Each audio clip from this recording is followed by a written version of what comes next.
Okay. That was a little bit of a clickbaity title. Let's not call them dropouts. It's a very negative term when taking time away from school can be a very, very healthy choice.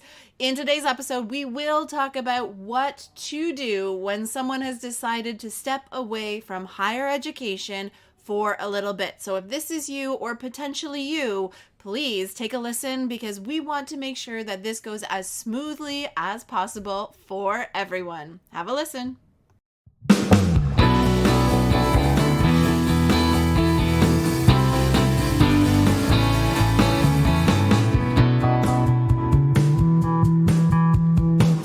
Welcome to the Gap Year Podcast, where we explore the who, what, where, when, and why of gap years. It's real people sharing their stories, ideas, and experts diving deep into how you can make the right decisions in order to have a meaningful gap year. This is the place to be no matter where you are on your gap year journey. I'm Michelle Dittmer, your resident gap year expert. Let's jump right in.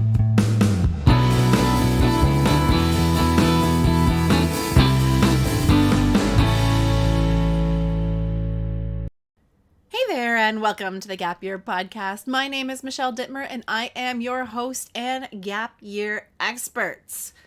Now, January, it is typically the time for the beginning of semester 2 for colleges and universities. But more and more often, we at CanGap are seeing students choose not to return after first semester. And this could be after first semester, first year, second year, third year, fourth year, whatever. They're choosing not to return. Now, I want you to notice the language that I use there. Notice that I said the word choose not to go back. So in most cases, it is a choice. In some cases, maybe the school may ask you to take a break due to academic performance. And if that's the case, it's likely that the performance was not due to a lack of intellect or intelligence or your ability to be a student, but other factors that probably equally apply to those who chose to leave versus asked to leave. So if you were either asked to leave or you chose to leave, or you have a kid who was asked to leave or chose to leave, this episode is for you. So stick around and follow this advice because it will be really, really valuable to figure out what do you do when you are not returning to school prematurely. There's this idea that university and college education is linear and everyone jumps on in first year, first semester and goes directly to the end of their final year without any pit stops. That is absolutely false. Many people either choose to take a formal pause or they shift gears in between semesters or years of school. Very few people do that direct 4-year degree in 4 years just like that. So many people do that. In fact, up to 30% of the people that we have conversations with are taking a mid-post-secondary break of some kind. So it's very common for that to happen, and it's very common for people to find us as a resource for that interim time. So what I really want to talk about here is, what do you do in the event that your kid is coming home from school a little bit earlier than anticipated and those plans have changed?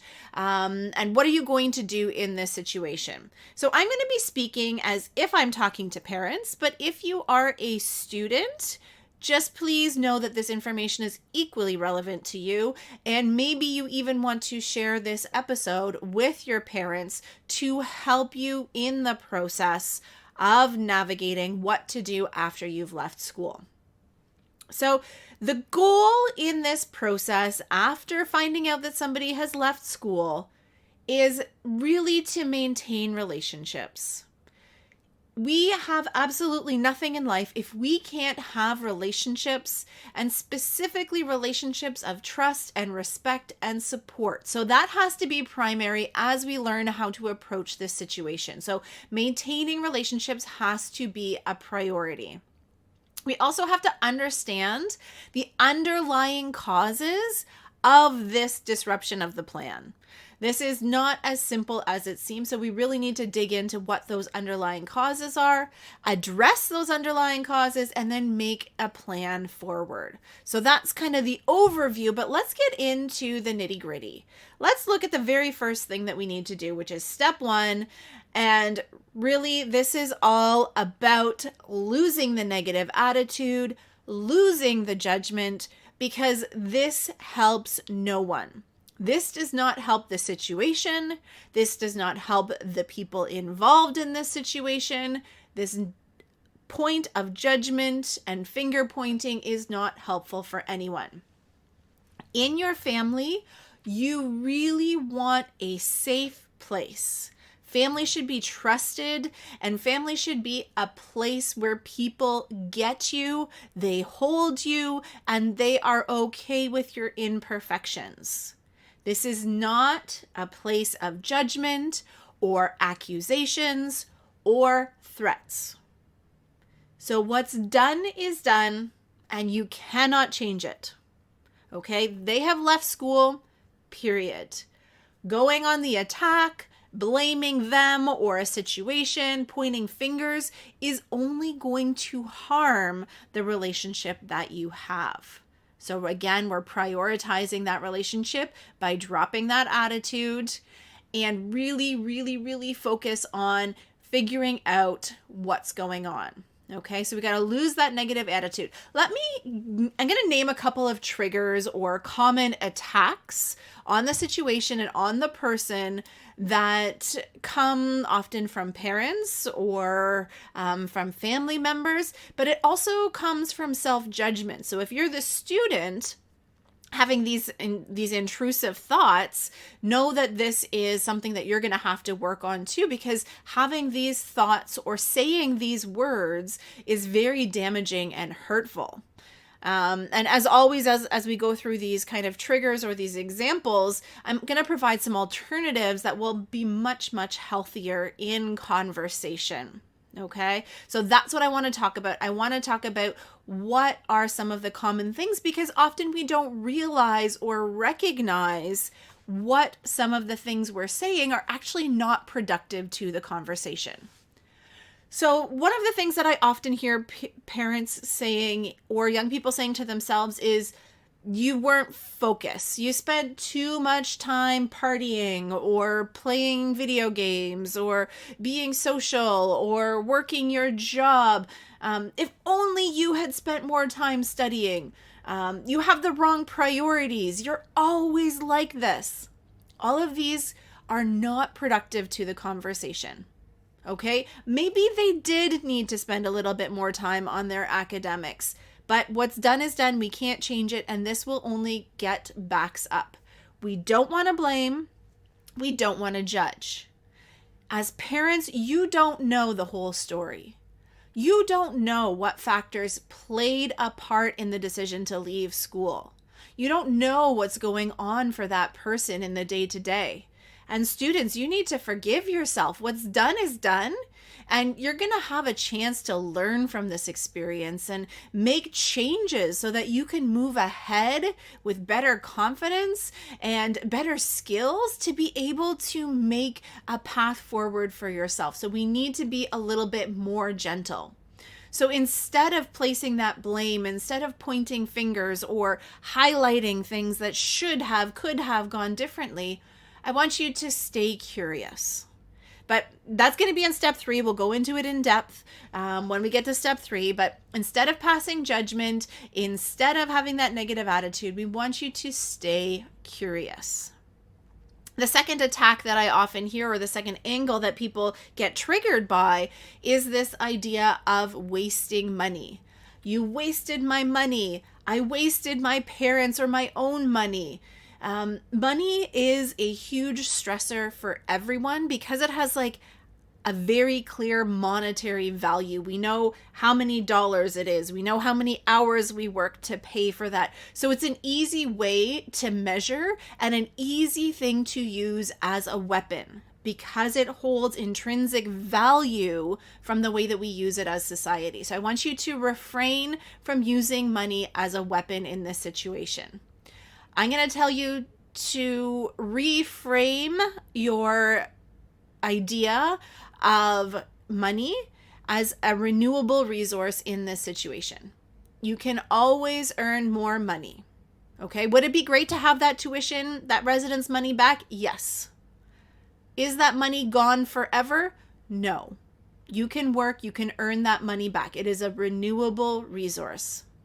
Now, on the flip side, I want you to imagine if the young person had stayed in school because they were scared of wasting money. They stayed in school. Maybe they got burnt out, or maybe even worse, which we hear so often in the news, they decided to take their own life because they didn't want to go and waste their parents' money.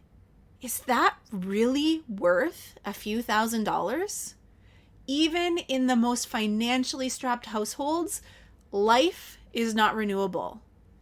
Mental health can be so destructive, and well-being can't have a price tag on it. So while it hurts in the short term to see that money not go the way that you thought it was, it's okay. So please don't use money as an attack when talking to your young person about leaving school. Now, this one is probably the one that is going to cut the deepest.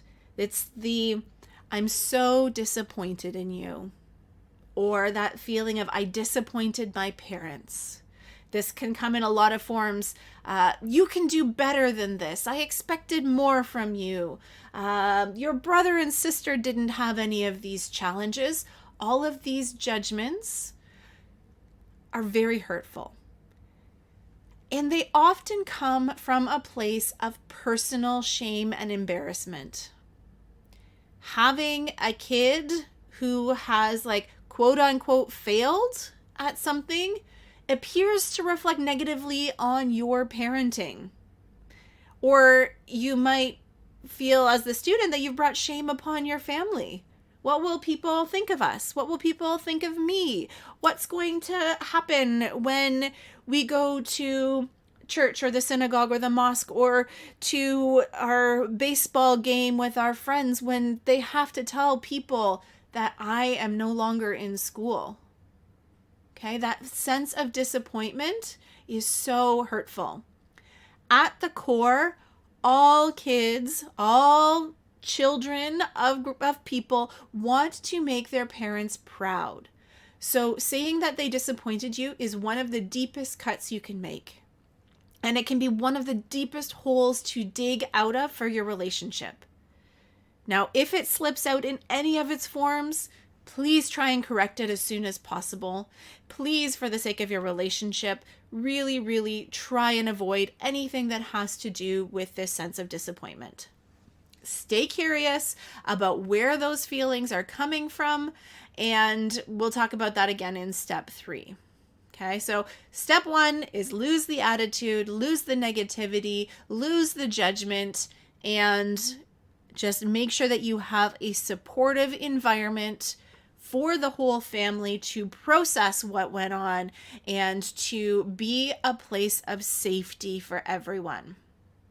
Now, step 2 is to take an intentional step away from analyzing, talking about it, and making a plan forward.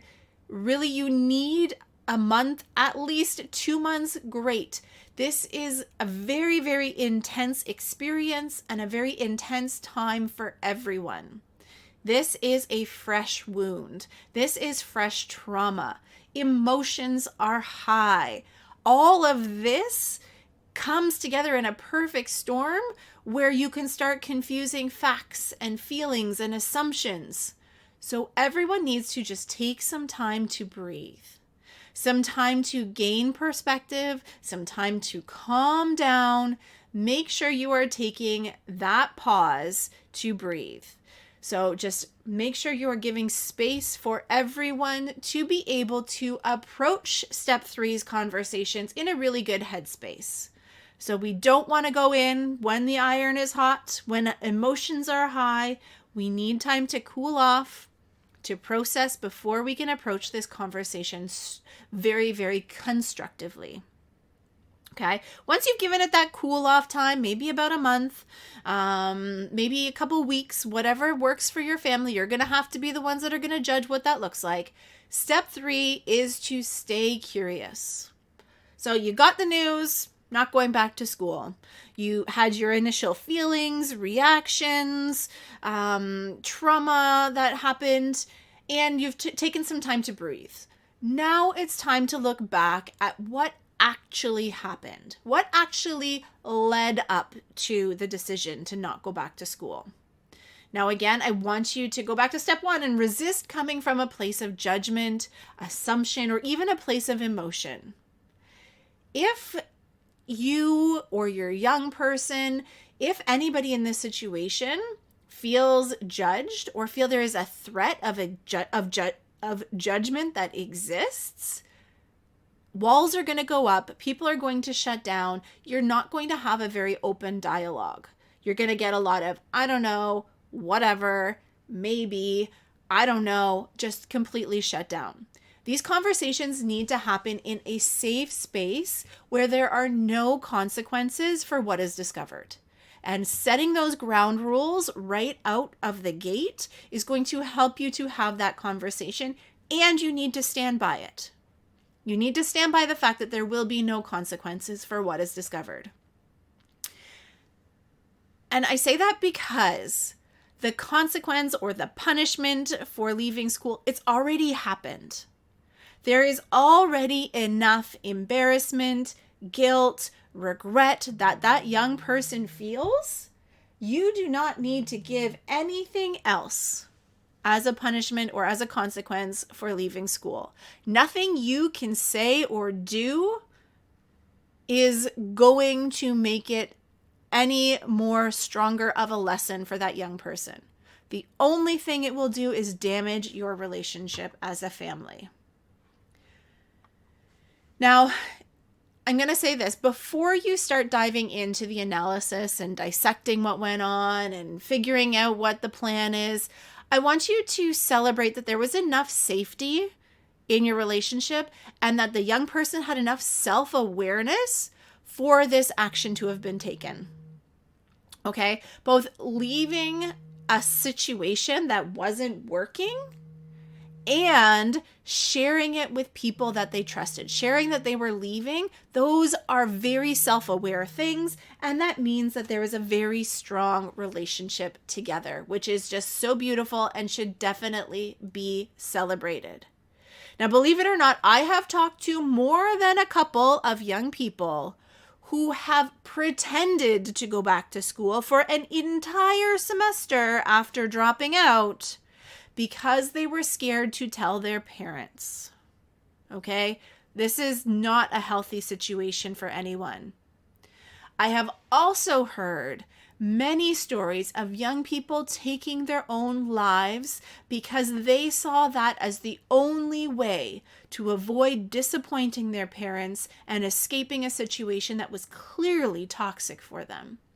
So please, please, please, please, please count your blessings and continue to nurture your family relationships so that people feel safe to approach you with difficult situations and have challenging conversations. So I said, let's stay curious, but what does curiosity look like? Well, we already know what happened. We know they didn't go back to school for second semester. Staying curious means exploring what happened that led up to that final action of not going back. And there's likely no single thing. It's likely a combination of many, many things that culminated in the decision to leave. Because that's not the default. That's not what was intended. That's not what the desired outcome was, but that's what the outcome was. So let's explore different things that you should be discussing or exploring as things that might have led up to the decision to leave. And I've kind of put it into 4 S's to make it a little bit easier. The 4 S's being stress, social, substances, and skills. So let's go into each one of these in detail. So the first one is stress. Now, in university, in college, there is definitely a different academic pressure. The content is harder than it was in high school. There is definitely less hand-holding that happens. There are higher demands on what you are producing as a student. And there are fewer opportunities to make up if you messed up. So having only 3 assignments versus 30 assignments, if one of those goes poorly, it's very difficult to make up from that. We also know that you are in a completely new environment. There are new people. There's so much newness going on. It's a new lifestyle altogether. It could be that you're not sleeping enough. You're not eating healthy food. You're not getting enough exercise. All of this new stress plays into our mental health, whether that's at the level of experiencing chronic stress, anxiety, depression. These things are all very, very real and exacerbated by situations where you are out of your comfort zone, where you are experiencing high levels of external stress. So I want you to think about and talk about what the stressors were, and just ask them outright, what was stressful about the last 4 months? And let them open up and share some of the things that they found really stressful. Now, also make sure you are checking in to see if your person needs any additional professional support when it comes to their mental health. There is no shame in the game of seeking out counseling or therapy. There are so many resources out there to support that when it comes to our first S being stress, and that includes mental health. So stress was number 1. Social is number 2. Social connection is still very important at this stage of life. Having friends and a social life is what provides balance to the stress of academics. It's how we unwind. It's how we connect. It's how we feel human. It's how we flex other muscles other than just our brain. It also, though, provides its own set of stressors. Maybe it's getting along with a roommate, or the social pressure to fit in, or pressure to maybe redefine your social status, or pressure to live up to the Hollywood version of university life. All of these things are very, very real for people going into a new social situation without the stability and familiarity that they were used to in high school. So that can be very, very, very stressful. We can also, on the flip side, see that loneliness can be a real thing for students in university or college. Even when they are surrounded by people 24/7, loneliness can still exist. Forming relationships that are deep enough to be considered true friends can be very, very hard. When things are moving so quickly around you and you've got new people all the time, new classes, new residence friends, all of these things happening, it can be difficult to form true, deep friendships, which is where we really thrive as humans. And layering into this, is sometimes our young people have trouble making connections with other people, and they default to connecting with their old friends through social media and texting, and actually cut off the ability to connect with the new people that are physically present with them, because it is so easy and comfortable to go back to the people that you know and trust already, and it is facilitated by the ease of having that device in your hands at any time. You can reach out to your old high school bestie and send them a message, rather than forming true relationships with the people in this chapter of your life. So loneliness can be very, very real. Other social stressors that might have factored into this could even be a high school sweetheart breakup. That can shake someone's foundation enough to throw them off track academically and make that post-secondary experience absolutely miserable. We know that navigating new social situations is hard, and getting out of toxic relationships can be challenging. Learning to uphold your boundaries is very difficult, and new skills socially that we haven't had a lot of exposure to as young people, because in high school we've been with the same kids for 4 years. And so learning how to do that in a new environment with all these other things going on can be really challenging. So in your conversations, just say, tell me about your friends. Who did you connect with? Did you share values? Did you share a similar lifestyle, similar interests? Did you ever feel lonely? And what was hard about relationships while you were away at school? Those can be some really, really good questions to ask in this situation. Our third S is substances. Okay? New environment, new exposure. Us old folks, we always default to alcohol and drugs. Those are the things that come to mind. But we also want to include cigarettes, vaping, and even caffeine. This is a naturally really, really big one. So all of those things, alcohol, drugs, caffeine, cigarettes, vaping, they can all alter your physiology and your psychology. So let's take the example of caffeine. All of a sudden, you get exposure to a limitless meal plan that has coffee on tap. The idea of an all-nighter is celebrated. The idea of staying out late is super, super appealing. So Red Bull, coffee, all of those really, really high caffeine drinks, those can be celebrated, and that means you're not getting enough sleep. So substances, not only the alcohol and drug side of things, but the other stimulants can also play a very, very strong role. So how do we bring this up in conversation with our young people? We can always just ask them, did you try anything new while you were at university? Or did you feel pressure to experiment with drugs or alcohol, cigarettes, vaping, whatever it might be? And especially in this area where there is so much judgment, I want you to re-emphasize how this is a safe space, and there will not be consequences for what is disclosed in this conversation. Learning that your young person has dabbled in marijuana is very helpful for you to understand how that substance might have impacted their experience, rather than them hiding that from you and the mystery remaining as to what led them down the path of having to leave school. It can be really helpful in situations like this to create an environment of safety if you can provide an example of a time when you had a substance. I remember when I was in university, I was at a party and there was the opportunity to smoke a joint. And so I tried it. Tell those stories.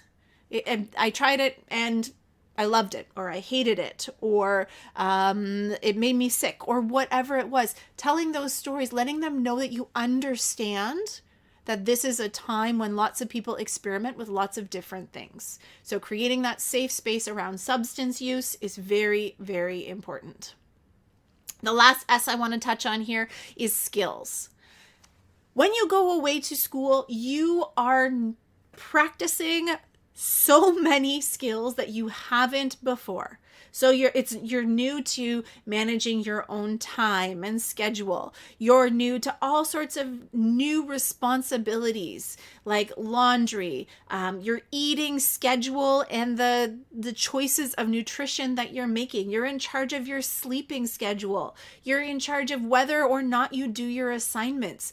Managing all of this is a big deal. We're taking a big leap here, and we're throwing on top all of the other stressors. So this can be an area where there are some gaps, and that can significantly contribute to their success or their sense of success in making a transition out of high school into post-secondary. So you could ask questions like, what did you find difficult about the day-to-day life at school? Or what part of adulting could have gone better? Or what do you wish you would have known how to do before going to school? And so all these questions come from that place of curiosity where we are helping to unpack and maybe discover some of the factors that led to that unsuccessful attempt at post-secondary. Okay, so as a recap, those 4 S's are stress, social, substances, and skills. Now we're on to step 4. Step 4 is to make a plan forward. So you're going to take what you learned in step 3 of being curious and asking these questions and look to make a plan forward. Now, you're going to have to consider a ton of different factors when you're putting this plan together. First of all, you need to figure out, do they want to return to school or not? Okay, no judgment one way or the other. Return to school or not. If they are going to return to school, is it going to be the same school, same program? Same school, different program? Different school? Maybe they need a different style of school or training. Maybe they would benefit more from a hands-on program or a virtual program or reduced course load as a part-time student. Maybe they need mentorship, or maybe they need a smaller school with smaller class sizes. Maybe they would benefit from living at home. So think about all these factors in that plan forward. I also want you to look at timelines. So if you're returning to school, are you aiming for the following September? Or do you need more time than that? Maybe if your young person decides that they don't want to return to school and they're going to enter the workforce, when would they feel ready to start looking for a job? What does that look like? All these timelines need to account for the healing that needs to take place from that very traumatic experience. So jumping into anything right away is not going to go well. So find a way to get closure and process what happened. Build up the confidence to be able to try again or try a different path using all of the learnings from that first attempt. Until you are ready to formally start again, you're going to need to figure out what you can do with your gap time. And here's the transition to gap years. Gap years come in all shapes and sizes. A gap semester is very, very common. It is very common for people to leave school and take a mid-post-secondary gap year or gap semester. Okay, like I said before, about 30% of the people that reach out to us are taking a mid-post-secondary break. Now, what do you do with that time will depend on what you want to get out of it. If you just need to take care of your mental health, that's one thing. If you're looking at discovering what your next plan of action should be, you went to school and you actually hated psychology, well, what is the other things that you might want to study or might want to pursue as a career? So spending some time exploring different options. Maybe it is just a matter of discovering more about yourself, and maybe you need more of an adventure to develop that independence. Whatever the goal of your gap semester is, that's what's going to dictate what activities you should do before you formally start whatever the next chapter is, whether that's heading into the workforce or re-engaging in post-secondary education. Now, I'm not going to put in this episode how to plan that gap time because we've got lots of other resources on our website, in our podcast on how to plan a gap year. So make sure you are tapping into that for this in-between time or this gap semester, because there is so much value that can come away from having this time. So there you have it. Overall, what I really want you to walk away from this episode knowing is that whatever happened, it is not the end of the world. It is only a small step in your lifelong journey. I want you to remember that your relationship with your family is more important than money, more important than time spent. Your health and their health is worth more than money or time spent. I want you to celebrate that this decision was made. Proceeding down a path that is not the right fit, that is traumatic or toxic or not the right time for you to be pursuing is not the right decision. Leaving those situations is the right decision. So celebrate that. And then I want you to take steps forward in a new direction, given the new things that you know about your kid and the world that they operate in.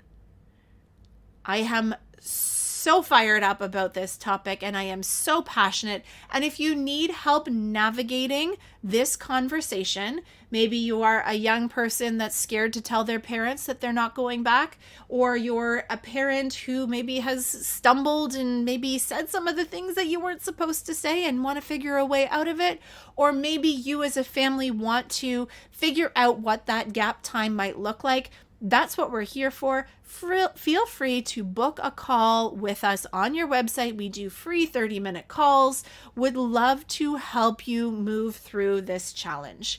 I'm so excited for you and what is to come. And I am so proud of you for navigating a situation you did not anticipate and something that is going to make you stronger and put you one step closer to the path that you are supposed to be on. So my friends, until next time, keep on adventuring.